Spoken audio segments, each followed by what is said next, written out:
Selamat pagi, senang sekali saya Rosmi Rahma kembali menjumpai Anda dalam program Redaksi 33. Kami akan menyajikan informasi penting untuk Anda dan berikut di antaranya. Kita awali Redaksi 33 kali ini, tidak banyak yang tahu, beginilah tugas dari Satgas Penanganan COVID-19 di Kota Samarinda. Jika ada tim medis yang siaga 24 jam di rumah sakit mendampingi pasien yang tertular virus corona, di bagian lain ada petugas yang siap memakamkan pasien yang meninggal dunia. Selama 24 jam tim Satgas bertugas bergantian. Jika ada pasien yang meninggal dunia, maka mereka langsung bergerak untuk pemusalaran dan pemakaman. Seolah berkejaran dengan waktu karena berdasarkan protokol kesehatan, jenazah harus dimakamkan dalam tempo 4 jam setelah dinyatakan meninggal. Di Kota Samarinda, tim Satgas juga standby selama 24 jam. Saat ini sudah ada 28 jenazah yang dikubur di tempat pemakaman khusus COVID-19 di Jalan Serayu, Tanah Merah, Samarinda Utara. Kami melakukan pemakaman yang ke-28 terhadap pasien dengan inisial AS, usia 38 tahun, berjenis kelamin laki-laki, beragama Islam. Yang bersangkutan mulai masuk rumah sakit IA Muiz pada tanggal 13 Agustus 2020 dengan diagnosis anemia. Dan tadi tepat pukul 22.45 tanggal 16 Agustus 2020 dinyatakan meninggal dunia dengan hasil IPA tesnya positif. Sedangkan gejala klinisnya sudah mengarah ke COVID-19. Oleh karena itu yang bersangkutan dinyatakan dengan status probable COVID-19 dan dimakamkan secara protokol COVID-19 di Pemakaman Umum Raudatul Jannah Serayu, Tanah Merah, Samarinda. Protokol pemusalaran sejak di rumah sakit hingga pemakaman dijalankan bukan hanya bersandar pada prosedural kesehatan, tapi para petugas ini turun memandikan dan mensolatkan. Karena tidak ada pihak keluarga yang dibolehkan mendekat dengan jenazah. Berjam-jam, para petugas ini bertugas memakai APD hingga selesai pekerjaan dan APD langsung dibakar. Tim Kaltim TV melaporkan.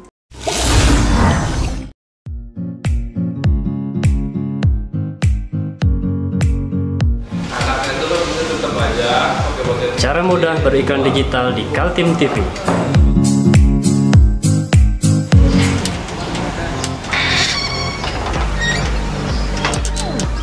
Yang pertama, jadilah sahabat Kaltim TV.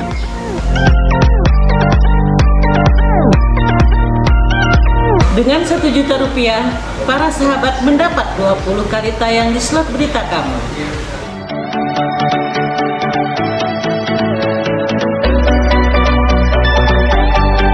Dengan 20 detik dapat menjangkau 20.000 penonton.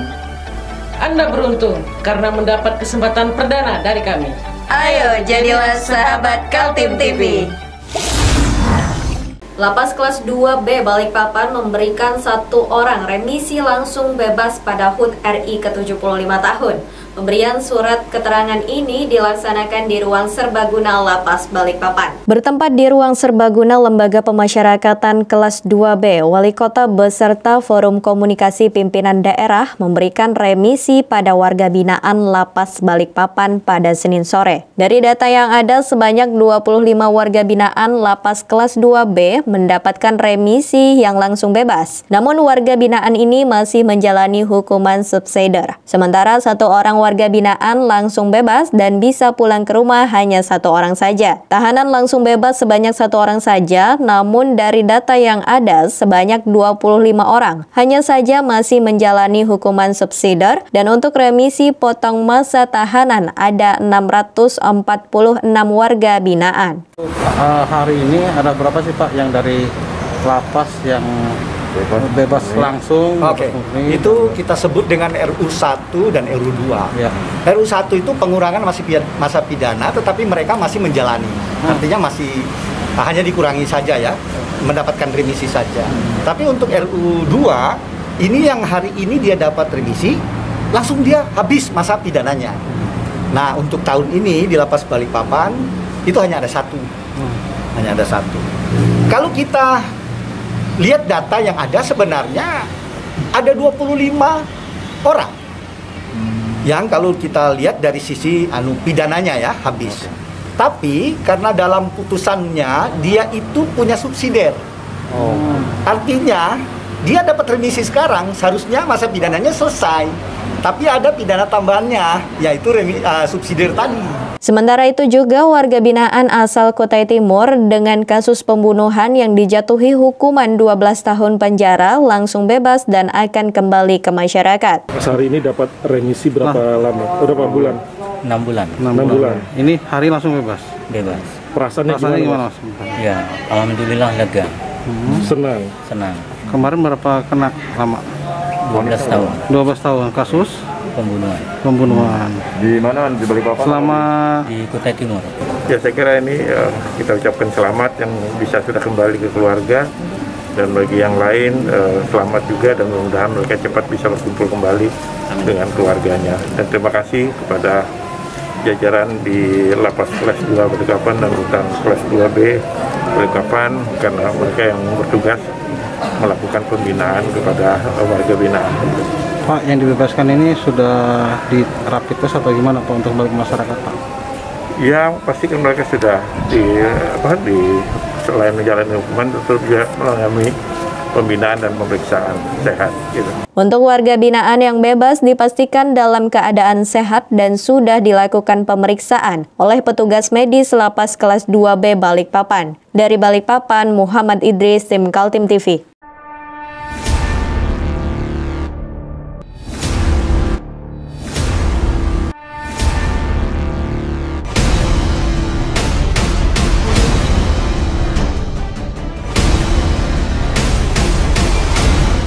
Meski diguyur hujan deras, tak menyurutkan semangat masyarakat Kota Balikpapan untuk mengikuti peringatan Hari Kemerdekaan RI ke-75 tahun yang diadakan di persimpangan Jalan Jenderal Sudirman. Beginilah detik-detik peringatan Hari Kemerdekaan RI ke-75 tahun di Kota Balikpapan. Meski diguyur hujan, tidak mengurangi semangat perayaan Hari Kemerdekaan Republik Indonesia di Kota Balikpapan pada Senin pukul 10:17. Peserta upacara yang terdiri dari Wali Kota Balikpapan dan Forum Komunikasi Pimpinan Daerah atau Forkopimda Balikpapan, serta sejumlah masyarakat dengan menggunakan kostum unik ala pejuang 45 dan juga menggunakan sepeda ontel. Dan terlihat pula bapak dan anak yang kompak membawa bendera merah putih yang telah disiapkan dari rumah untuk dibentangkan di tengah jalan. Ikutin apel Pak ya? Tadi ngikutin apel Pak ya? Ikut Pak ya? Di mana tadi Pak? Di sebelah sana. Ya Pak, tadi memang mau ikut apel atau gimana nih Pak? Saya ikut apel. Ikut apel. Hujan-hujan sama anak ini? Dengan anak. Hujan-hujan dah ya? Hujan-hujan Pak. Antusias Pak ya? Antusias Pak ya? Pak, berbeda ya dari tahun sebelumnya ya? Beda Pak. Ini ya. Iya. Gimana perasaannya Pak? Saya sangat bangga, terharu. Kita jaga NKRI kita ya. Tetap utuh. Jangan mudah dipercaya bola. Sementara itu, Wali Kota Balikpapan Rizal Effendi mengatakan, upacara bendera dalam memperingati Hari Kemerdekaan RI ke-75 tahun sengaja digelar di simpang jalan dengan alasan lokasi tersebut merupakan tempat pertemuan masyarakat yang akan melintas. Kita bisa menghayati, ternyata di mana saja kita bisa memperingati detik-detik proklamasi dengan hikmat dan merasakan nuansanya. Nah, inilah kita lakukan hari ini. Hujan tidak mempengaruhi antusias Pak? Tidak pengaruh. Tetap saja ini kita kan dulu pejuang, hujannya hujan peluru, kita cuma hujan air gitu kan. Pak, kenapa milih di jalanan ini Pak? Ya, karena di persimpangan kan pusat pertemuan begitu. Jadi kan kita bisa bertemu dengan masyarakat, begitu bisa ramai dan bisa merasakan. Ya kan kalau di tempat lain mungkin susah menghimpunnya. Tapi kalau di persimpangan pasti ketemu begitu. Perayaan dengan berdiri menyanyikan lagu Indonesia Raya di persimpangan jalan merupakan hal baru dan dinilai mampu mengobarkan semangat nasionalisme di tengah pandemi COVID-19. Dari Balikpapan, Muhammad Idris, tim Kaltim TV.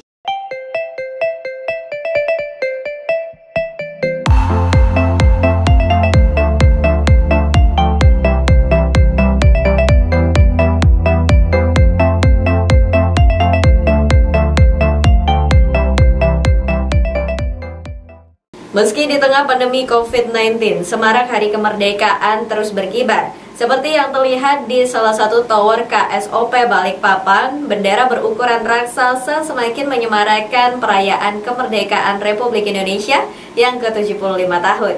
Seperti inilah penampakan bendera merah putih yang berkibar di kantor Kesyabandaran Otoritas Pelabuhan Semayang, Balikpapan dalam rangka perayaan HUT RI ke-75 tahun di tengah pandemi COVID-19. Bendera raksasa ini diketahui berukuran 17 x 10 meter dengan ketinggian kurang lebih 30 meter, terikat di antara dua tower milik Kishop dan terus berkibar dengan terpaan angin, di mana bendera ini juga menarik perhatian warga yang melintas. Di tengah masalah pandemi COVID-19 yang belum tuntas ditangani oleh pemerintah Kota Balikpapan, antusias dan semangat 17 Agustus sebagai Hari Kemerdekaan tetap dirasakan oleh warga Balikpapan. Terbesar di Balikpapan?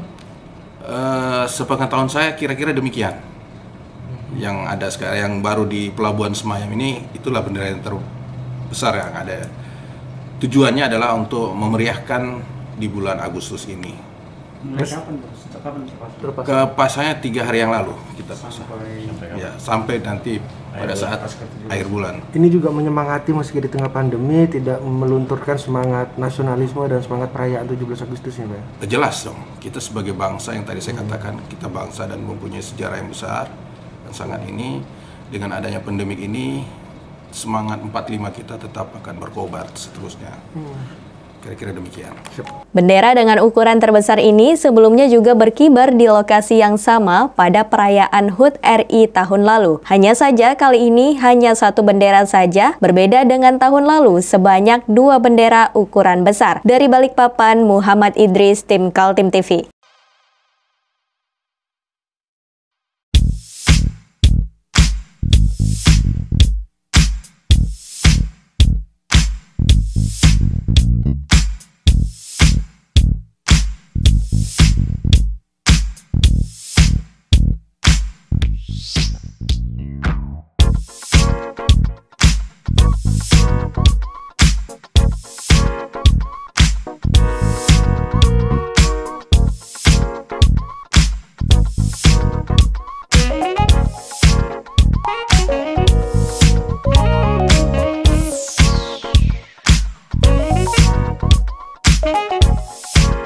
Kita beralih ke informasi selanjutnya. Kontur tanah yang labil membuat jalan di Poros Balikpapan Samarinda di kilometer 11 amblas.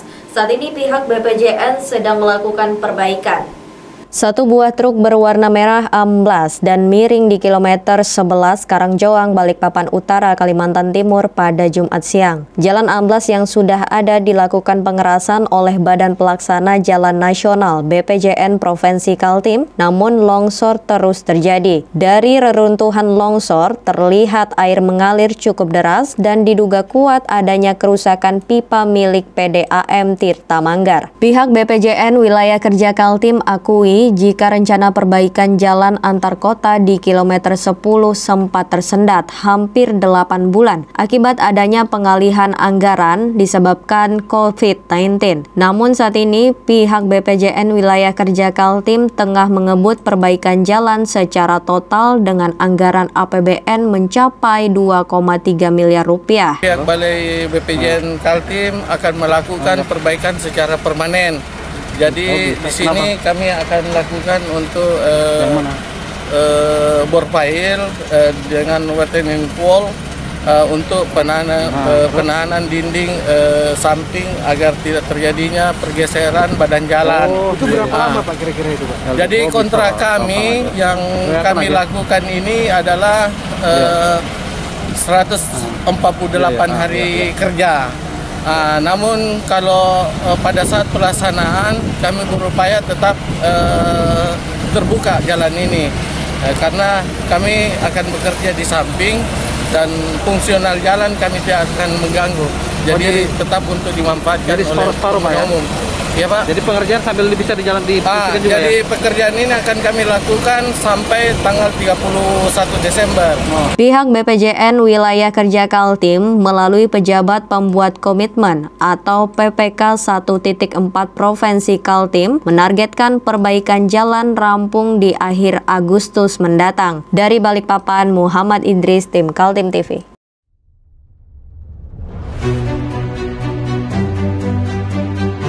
Ini kita ada kegiatan untuk membungkus sembako untuk dibagikan ke masyarakat yang membutuhkan karena COVID-19 ini. Semoga kita sukses semua. Amin. Harus kerjasama yang bagus. Pancasila! Amin. Pancasila! Amin. Pancasila! Amin. Merdeka! Merdeka!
Informasi selanjutnya, pemindahan ibu kota negara ke Kalimantan Timur sempat stop diwacanakan akibat pandemi COVID-19. Tapi ternyata rencana itu tetap hidup di mana instansi-instansi berwenang terus bergerak menyiapkannya. Tidak ada kata stop. Pemerintahan Presiden Joko Widodo tetap ingin mewujudkan pemindahan ibu kota negara. Melalui instansi-instansi vertikal, terus dilakukan penyusunan rencana tata ruang maupun persiapan pembangunan kawasan di antara Kabupaten Penajam Pasir Utara dan Kutai Kartanegara itu. Di Kaltim persiapan juga dilakukan. Di antaranya, menyiapkan tata ruang yang baru karena kawasan IKN yang direncanakan seluas 256.000 hektar berada di dalam wilayah administratif pemerintah Provinsi Kalimantan Timur. Untuk melakukan penyesuaian sehingga pada saatnya tata ruang itu bisa terintegrasi dan sinkron. Karena bagaimanapun nanti pada saatnya IKN itu kalau menjadi daerah otonom, dia harus punya tata ruang sendiri, dan Kaltim pun harus punya tata ruang sendiri. Ya. Sinkronisasi itu diperlukan karena saat ini IKN itu masih dalam wilayah Kalimantan Timur, tentu dia masuk dalam rencana tata ruang wilayah Kalimantan Timur. Pembahasan tata ruang sudah dibicarakan dengan DPRD Kaltim untuk diagendakan. Ketua DPRD Kaltim Makmur HPK menyambut baik adanya langkah persiapan dari Kalimantan Timur agar pada saatnya tidak ada masalah mengenai aturan-aturan terkait pemindahan ibu kota negara. Tengah-tengah kita krisis, saya lihat tetap komitmen beliau untuk menjalankan tentunya tahapan-tahapannya. Kita kadang tidak mungkin melaksanakan action tertentu yang mungkin kita lihat berbentuk prinsip. Paling tidak dari awal-awal ini penataannya, perencanaannya, dari segi-segi yang lain harus dilihat semuanya. Kan harapan Presiden ibu kota ini kan ibu kota yang betul-betul ramah lingkungan, ibu kota betul-betul dapat mencerminkan bagaimana harapannya ke depan, tidak sepertinya terjadi banjir, tidak terjadi sesuatu yang tidak diinginkan yang selama ini melanda ibu kota. Terkait ibu kota negara yang baru, dua instansi pemerintah pusat yang sibuk menyiapkan adalah Bappenas dan Kementerian PUPR. Tim Kaltim TV melaporkan.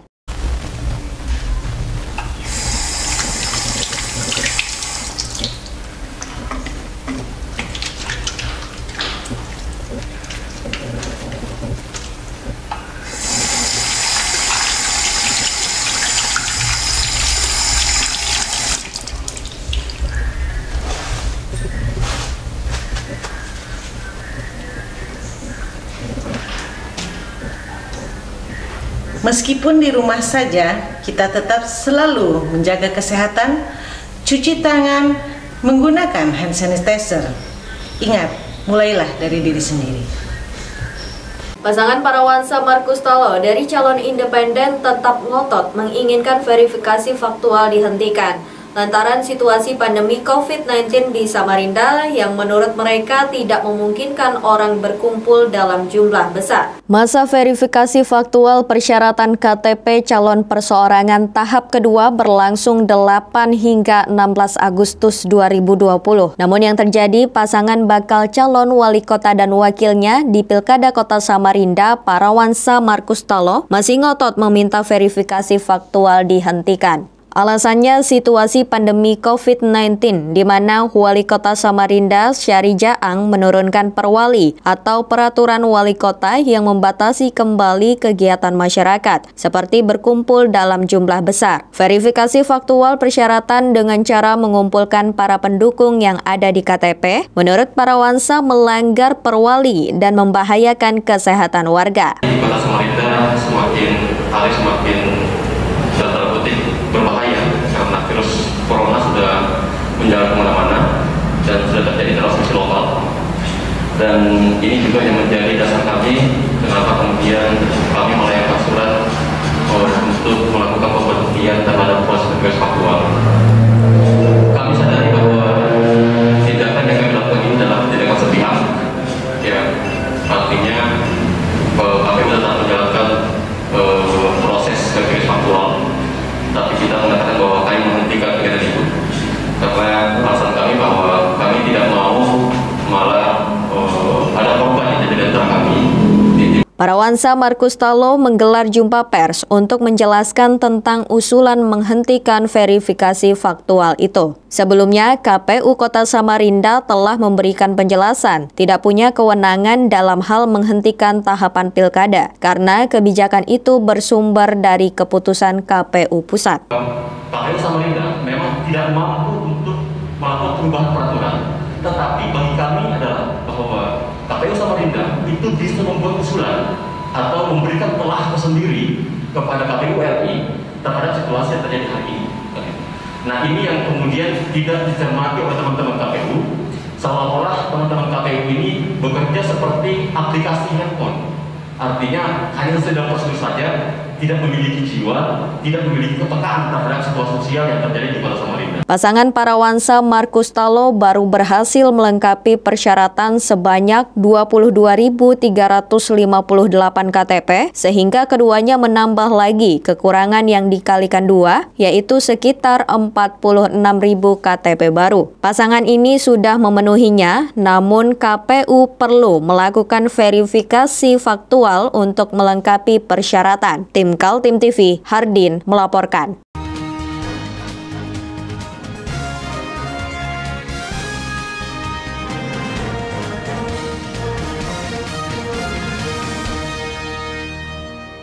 Demikian redaksi 33 kali ini. Informasi lainnya dapat Anda simak dan ikuti melalui situs website kami www.kaltim.tv, channel YouTube dan fanpage Facebook Kaltim TV. Saya Rosmi Rahma bersama kerabat kerja yang bertugas pamit undur diri. Selamat pagi, selamat beraktivitas dan sampai jumpa.